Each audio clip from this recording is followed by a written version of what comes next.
একটি অদৃশ্য চোর শহরে ঘোরাফেরা করছিল। প্রতিদিন তিনি একটি করে বাড়িতে ছিনতাই করতেন এবং একটি করে জিনিস চুরি করতেন।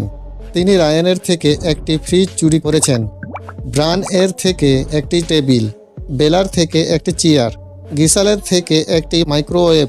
এখন চোর পিয়া মেহুলের বাড়ি থেকে কি জিনিস চুরি করবে?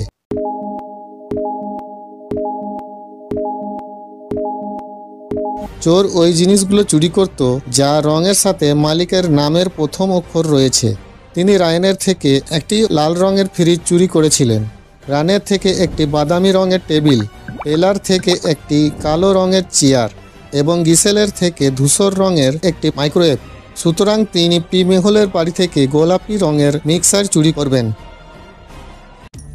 যদি আপনি গল্পগুলো পছন্দ করেন তো দয়া করে লাইক, সাবস্ক্রাইব করুন আর বেল আইকনটি প্রেস করবেন।